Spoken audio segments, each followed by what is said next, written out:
Levando em conta o tipo de literatura que eu gosto e que geralmente eu apresento aqui no canal, o que você acha? Você acha que eu gostei ou não gostei desses livros?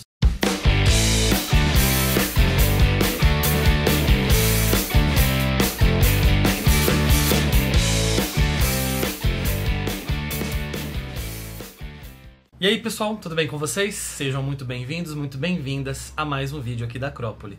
Eu sou o Luigi e no vídeo de hoje eu vou falar sobre 4 livros, 2 escritoras diferentes, de gêneros que geralmente eu não costumo ler. Eu tô fazendo esse vídeo porque essas 2 autoras vão participar, né, ou participaram, depende de quando você vê esse vídeo, da 10ª edição da FLIM, que é a Festa Literária Internacional de Maringá. E são 2 autoras da região, mas que conquistaram uma legião de fãs do Brasil inteiro. São 2 fenômenos de vendas. Uma delas é a Lola Salgado, que conseguiu, em algumas plataformas digitais de leitura, milhões e milhões de leituras. Outra é a Paola Alexandra, do canal Livros e Fuxicos, que tem assim, um número de seguidores enorme, né? E também daí virou escritora e vende bastante, assim. Então, e elas já publicaram aí cada uma uns 4, 5 livros pelo menos. E como elas vão participar são parte da programação da FLIM, não na mesma mesa, elas são de mesas diferentes, né, de bate-papos diferentes, mas eu acho que elas têm coisas muito parecidas e aí eu resolvi ler esses romances para poder falar para vocês um pouquinho a respeito. Mas aquela pausa, né, antes de falar do conteúdo de fato, para pedir para você se engajar o máximo que você puder aqui no canal. O YouTube nos fornece aqui né, alguns números a respeito do canal, alguns dados, estatísticas, e muita gente que assiste o canal não é inscrito, né? E também a gente está vendo que os vídeos não estão chegando nas pessoas. Algumas pessoas, né, vieram falar comigo que mesmo estando inscritas, mesmo com notificação ativa, né, o YouTube não está avisando que o vídeo chega, o vídeo não aparece como sugestão, a pessoa tem que entrar para assistir o vídeo. Então eu peço para que você se engaje aqui cada vez mais, se inscrever, dar like, comentar e assistir o máximo que você puder, compartilhar com os amigos, etc, né? Ajuda aí a gente a continuar a fazer vídeos aqui no canal. Dá para você ajudar também, caso você queira, pelo botão valeu, que você pode doar qualquer valor, e também comprando com o nosso link de associado da Amazon, que você não vai pagar nada mais por isso, e a gente vai ganhar uma comissão. Gente, vamos lá. Antes de falar dos livros, eu quero deixar uma coisa bem clara. Aqui eu quero dar uma opinião muito pessoal sobre os livros, tá? Então assim, se eu fizer alguma crítica, e o pessoal aí que talvez sejam fãs, né? Não sei nem se essas pessoas vão chegar aqui, né? Mas já que o meu canal é muito menor, por exemplo, do que o canal da Paola, né? Mas que vocês entendam só que é um dos olhares sobre o livro, né? O livro, esse objeto tão magnífico, que é um objeto, mas que dentro dele tem uma coisa tão profunda que é a literatura, e ela pode dialogar de formas diferentes com as pessoas, né? Então eu não tô aqui querendo, entre aspas, aí, né, cagar regra, tá? Desculpa aí pela palavra, mas eu não quero chegar aqui e dizer tem que ser isso, tem que ser aquilo. Eu vou apenas dar a minha opinião, como eu, leitor, me resolvo, né? Como eu completo o sentido desses livros, e um pouquinho aqui também da minha experiência enquanto escritor. E de cara quero dizer que a minha formação acadêmica nada tem a ver em relação à minha análise. É claro que a academia, né, vocês sabem que quem acompanha aqui, que eu fiz graduação em letras, depois fiz mestrado, doutorado em literatura, né, eu não estou procurando aquela caixinha específica da universidade para essa análise. Quem me acompanha sabe que eu leio desde uma literatura mais, digamos assim, adulta, erudita, com uma perspectiva estética inovadora, profunda ou filosófica, e também obras que sejam mais de entretenimento, né? Vocês sabem que eu gosto muito do Stephen King, por exemplo, né? Eu gosto de horror, a ficção científica eu ainda estou aprendendo a conhecer. Eu sou apaixonado por romances policiais, né? Então eu transito, eu acho que mais ou menos bem por essas instâncias. Então eu queria deixar isso muito bem claro antes de eu falar desses 4 livros. Vocês já imaginam, se eu estou falando isso é porque eu vou apontar alguns problemas nos livros, mas também vou apontar algumas qualidades, tá? Então, por favor, não me ataque, né? Se você não gostou ou não concorda comigo, argumenta e vamos conversar numa boa, beleza? Desses 4 livros, gente, o primeiro que eu li foi esse aqui, O Sol em Júpiter, da Lola Salgado. Eu li faz alguns anos, eu li logo que saiu, e cheguei a fazer uma resenha na época do blog. E recentemente, daí eu, sabendo que eu faria a mediação da mesa Literatura Taon na Flim, com a Paola, eu resolvi ler alguns livros da Paola. Então eu li o Volte para Mim, que é o primeiro livro que ela publicou, e o mais recente dela, o Amor às Causas Perdidas, tá? E aí, terminando esses dois, eu li um outro da Lola, que eu acho que ela lançou logo depois do Sol em Júpiter, que é Quanta Coisa Pode Estar logo ali, tá? Achei até bonitinha a capa aqui, gostei, né? Meio fofinha. Bom, vamos lá. Começando pela Paola Alexandre. Eu li o primeiro livro, que foi esse aqui que eu falei, né? Que é o Volte para Mim, que saiu pela Essência, que é um selo da Planeta, tá? Aqui vou ler para vocês a sinopse. Descubra seu lugar no mundo. Aos 16 anos, Brianna Hamilton fugiu da Inglaterra para a Escócia, abandonando sua família e as obrigações como herdeira de um duque. Em meio aos prados escoceses, a jovem encontrou refúgio e descobriu mais sobre a mulher que desejava ser. Mas, 11 anos após a fuga, uma dolorosa verdade fará com que ela deseje nunca ter partido. A Paola, os livros da Paola se inserem naquele tipo de literatura que é assumidamente clichê, né? Eu vejo até os vídeos dela, eu tive que ver, né? Não é que eu tive que ver, eu acompanho a Paola, né?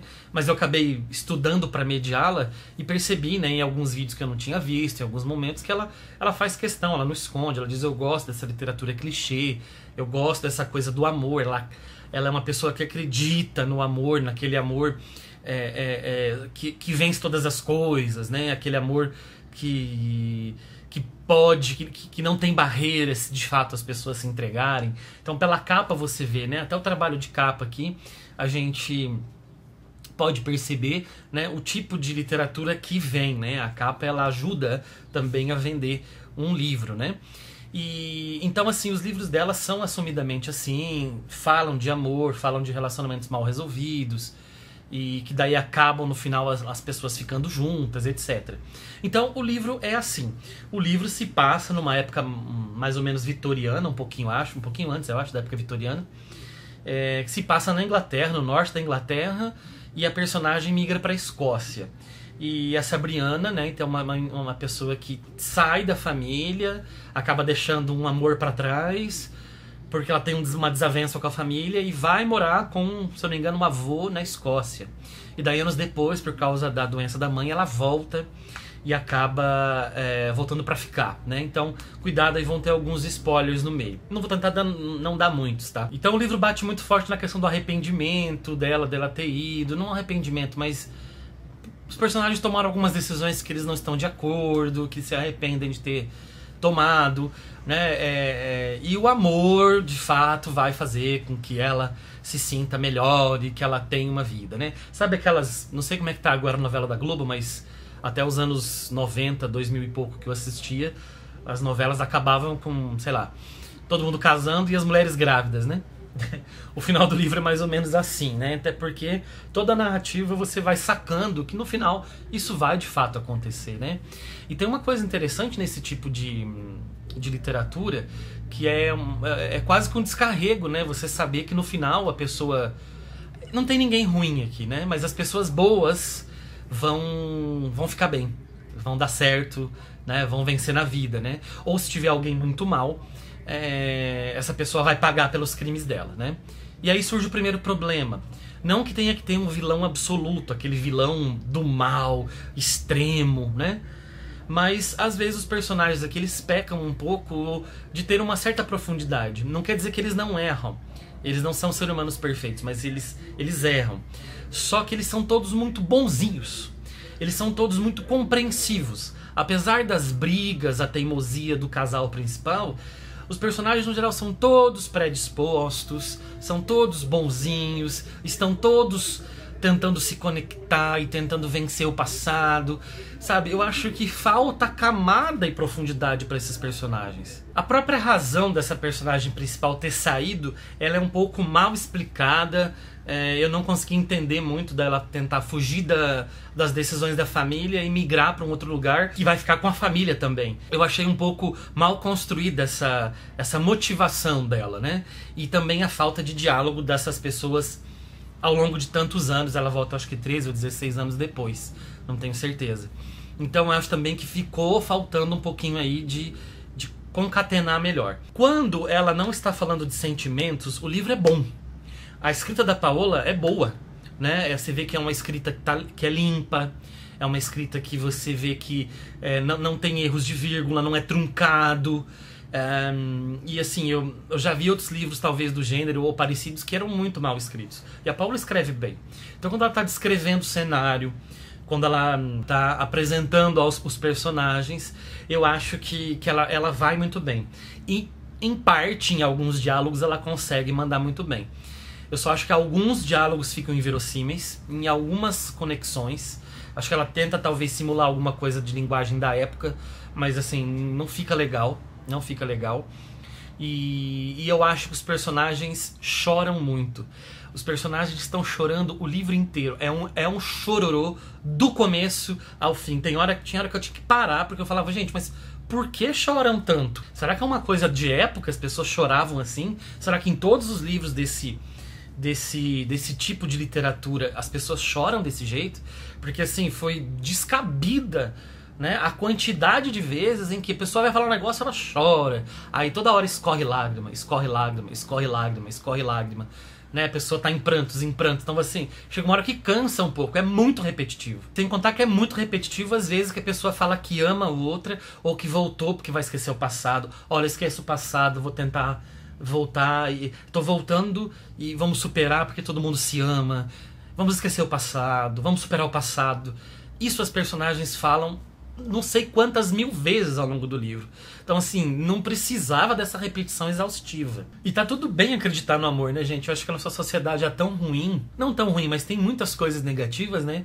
Que uma das coisas mais importantes, talvez, é acreditar que as pessoas possam se amar. A gente tem que se amar. Só que eu acho que essa insistência de falar toda hora a palavra, de colocar isso como uma meta, um objetivo e um fim principal do livro, eu acho que às vezes empobrece um pouco o livro, né? Porque eu acho que fica muito platonizado, eu acho que fica um pouco inverossímil. E realmente algumas cenas ficam, né, de uma pieguice um pouquinho mais forte, né? Mas como eu disse, tem muita gente que gosta, que procura esse tipo de literatura, então eu acho que ele cumpre uma certa função. Mas eu acho que mesmo assim, cumprindo essa certa função, tendo seu público, e tem um público grande, porque vende bem, né? O livro poderia ser um pouco melhor lapidado, né? Ele podia ter construções que ajudassem ele a ficar também, assim, de uma maneira, eu posso dizer, de uma estrutura um pouquinho mais assertiva e coesa, né? E não digo erudita, né? Mas com alicerce um pouquinho melhor. Alguns desses erros ela não comete no Amor às Causas Perdidas. Aqui foi um salto muito grande. Até cheguei a comentar com um amigo meu num grupo, falei, olha, eu achei que esse livro ia ser igual ao outro. E esse livro, de fato, eu gostei bem mais. Ainda continua não sendo um tipo de literatura que eu consuma, mas com frequência, né? Mas o livro é muito melhor. Eu acho que a Paola aqui, ela evolui como escritora. Eu não sei, né? Eu acho que a prática também leva à perfeição. Eu não sei se ela fez... Perfeição não, né? Leva à melhoria, né? Não sei se ela fez algumas oficinas ou tem alguém que fica lendo os textos dela. Mas dá pra ver uma melhora absurda, né? E se estiver ouvindo no fundo aí alguns cachorros latindo, desculpa, mas aqui a vizinhança é um pouco complicada. Primeiro que eu acho que ela acerta muito a sair desse universo de época, né? Esses romances românticos, né? De histórias de amor, passando na Inglaterra do século XIX, período vitoriano, para vir para o mundo contemporâneo. Né? Eu acho que aí, não quer dizer que não se possa escrever livros assim, mas eu acho que ela pode contribuir, os autores, os escritores podem contribuir com reflexões para o nosso tempo. E aí que eu acho que é o ganho. Ela traz para a literatura contemporânea A história se passa em Curitiba, com duas pessoas, com dois personagens muito bem construídos. Aqui eles são melhor construídos do que lá, mais bem construídos do que no outro. Pelo menos o casal principal aqui, né? Também tem um pouquinho dessa coisa das pessoas serem boazinhas demais, como os pais do rapaz que forma o casal aqui, né? Aqui a ideia é que os personagens principais são a Laura e o Theo. A Laura acabou um relacionamento, ela teve um problema de um aborto espontâneo, ela tá tentando se reerguer na carreira de jornalismo, ela mora com uma amiga, e o irmão dessa amiga, essa amiga e o irmão foram adotados por um casal de dois homens, um casal gay. E aí o irmão acaba, de certa forma, voltando para Curitiba, ele mora em Belo Horizonte, e acaba tendo ali um flerte muito forte entre a Laura e o Theo, e a gente sabe que no final as coisas vão dar certo e vão ficar juntos, né? Nisso é bastante previsível, mas eu acho que faz parte do gênero. Os diálogos melhoraram muito, apesar de alguns momentos, acho que eu falo isso em alguma resenha ou outra, né? Quer ter um diálogo literário bem feito? Faça um diálogo, corta o início, corta o fim, né? Acho que a literatura pode cortar algumas coisas que são desnecessárias e tão assim, pequenas da vida em geral, né? Mas os diálogos estão bem melhores. Ela toca em temas muito legais para a contemporaneidade, que é a questão de casais homoafetivos, de adoção, né? Tem toda a rotina do personagem trabalhando num hospital. Tem a Laura, que é uma jornalista que está insistindo em trabalhar numa empresa que ainda consegue se manter com jornais impressos, numa época que o digital está dominando tudo, né? Então eu acho que ela ambienta extremamente bem. E ela continua descrevendo bem, o texto continua bem escritinho. Durante boa parte do livro eu acho que ela sustenta bem. Daí pro final ela vai perdendo a mão em algumas coisas, eu acho, né? Como eu disse, todo mundo é muito compreensivo, apesar dos erros que cometem. A avó dela, o avô dela, os pais do Theo, a amiga. E outra coisa que as incomoda, eu cheguei a identificar numa página, não vou lembrar qual agora, mas assim, uma questão de 2 parágrafos, a palavra ou o verbo amar, ou o amo na primeira pessoa, com o verbo conjugado, ou o amor, né, o substantivo, assim, umas 5, 6 vezes em 2, 3 parágrafos. Isso aí é uma falta de revisão, você tem que dar para limpar esse tipo de coisa no texto, né? E aí fica querendo forçar demais, eu acho. Como novamente eu falei, é uma visão minha, gente, sobre a obra, né? Eu acho que não precisa ser forçado dessa maneira. Em alguns momentos eu acho forçado dizer: ah, irmão, eu te amo, mas tal coisa. Ah, olha, eu amo você, mas não sei o quê. Não precisa de tudo isso. O amor, ele pode aparecer sem que a gente fique falando isso o tempo todo. Ele pode aparecer em gestos, como aparece em gestos. Então eu acho que em momentos a autora perde um pouco de sugerir o amor e quer falar o tempo todo, né? A fé no amor, a fé no amor, a fé no amor. Então assim, acaba incomodando um pouco. A mim me incomodou em alguns momentos. Mas fato é que é um livro muito mais bem desenvolvido do que o anterior, né?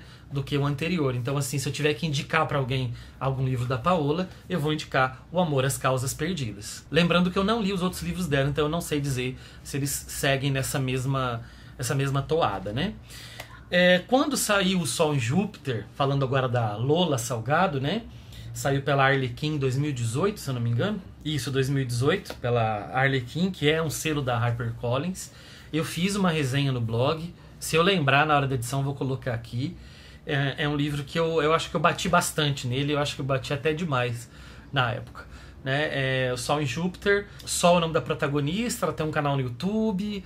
E ela vive um relacionamento meio tóxico com o namorado dela, que também produz conteúdo para as redes sociais. E por causa de uma fã dela, o irmão dessa fãzinha acaba conhecendo a Sol, que é o Júpiter, né? E aí acabam se relacionando, e ela vai começando a comparar e ver o quanto esse rapaz ele é bem mais, como posso dizer, uma pessoa mais correta, uma pessoa mais profunda, uma pessoa mais bonita interiormente do que o antigo namorado, que é que é um calhorda, assim, né? Uma pessoa super tóxica e tal, que faz muito mal pra ela. Só fazer um parênteses, uma coisa que eu esqueci de falar do livro da Paola, O Amor às Causas Perdidas, né? Além de que ele remete à música do Engenheiro do Havaí, né? Que é o Dom Quixote. Então tem uma coisa quixotesca nisso. As cenas que ela vai falar de sexo são bem construídas, tá? E na maior parte, né? Na maior parte, porque tem momentos que a coisa é mais carnal e ela insiste em falar o eu te amo de novo, e aí a coisa degringola, mas fecha parênteses. A Sol narra a maior parte do livro, mas também o Júpiter às vezes aparece para narrar também. Não há uma diferenciação aí de uma voz muito bem colocada, né? Como no livro da Paola, também o Theo acaba tomando as rédeas da narrativa, mas também não tem uma diferença muito grande de voz narrativa. Não chega a ser um problema pro livro, tá? Não chega para nenhum dos dois casos. Eu acho que os personagens são bastante verossimilhantes pro momento que a gente tá vivendo. Tocar nessas questões da exposição em vídeo, das redes sociais, e o que isso pode acarretar na vida de alguém, e das responsabilidades ou irresponsabilidades de se fazer vídeos, de se fazer conteúdo na internet.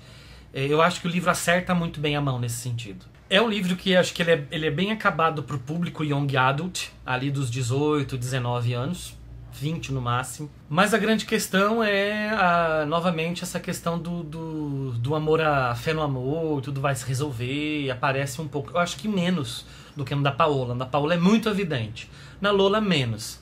A Lola, ela consegue, às vezes, dar um pouquinho mais de profundidade nos personagens, nesse sentido em relação ao amor, né?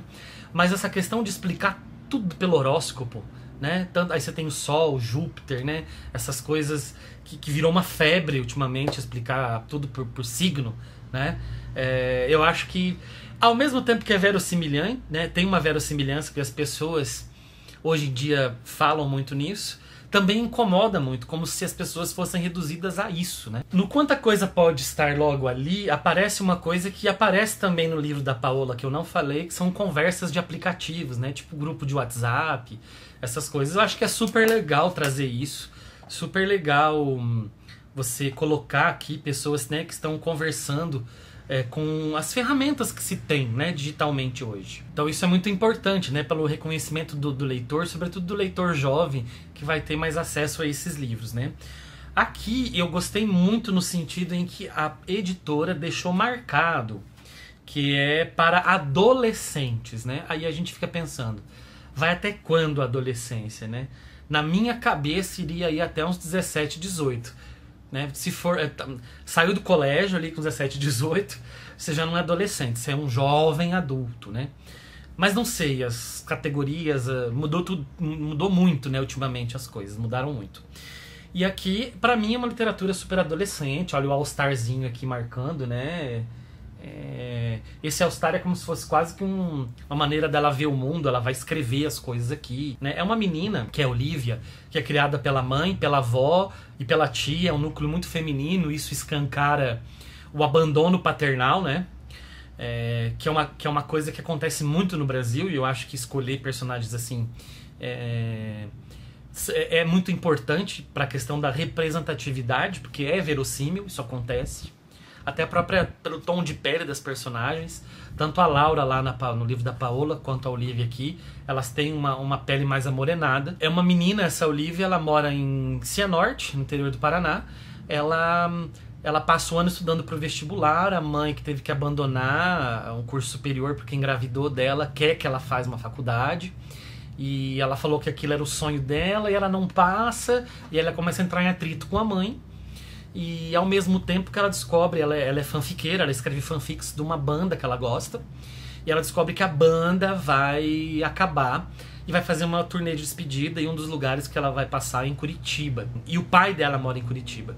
A mãe nunca deixou que o pai tivesse acesso a ela, né? Já que o pai foi embora, abandonou, então ela resolveu proteger a menina do pai. Só que o pai tá tentando se redimir. Ele tenta entrar em contato ao longo dos anos, mas é a mãe que bloqueia, a mãe que não deixa que o pai e a filha se encontrem. E a filha vai dizer, não, eu quero morar com meu pai. Né? Eu sei, eu não vou passar pano pra ele, eu sei que ele me abandonou, isso vai ficar um peso na consciência dele pra sempre, só que eu quero morar com ele, eu quero ter essa experiência. E ao mesmo tempo que a gente conhece o Ravi, que é um rapaz que também está estudando e trabalha num bar à noite, E ele também gosta da banda, né? O pai da Olivia é músico, uma das coisas que conectam os dois, né? E a gente já saca que de fato, né, ali o Ravi e a Olivia vão ficar juntos, né? Eu acho também que o texto é bem construidinho, é limpo, a Lola consegue descrever bem as cenas, a Lola consegue mostrar essa rebeldia da Olivia, de não entender algumas coisas que os adultos decidem ou fazem por ela. Ela é uma menina que quer traçar o próprio caminho e tem uma sua determinação também em muitos momentos. Isso é legal, isso é uma profundidade de características de um personagem, né?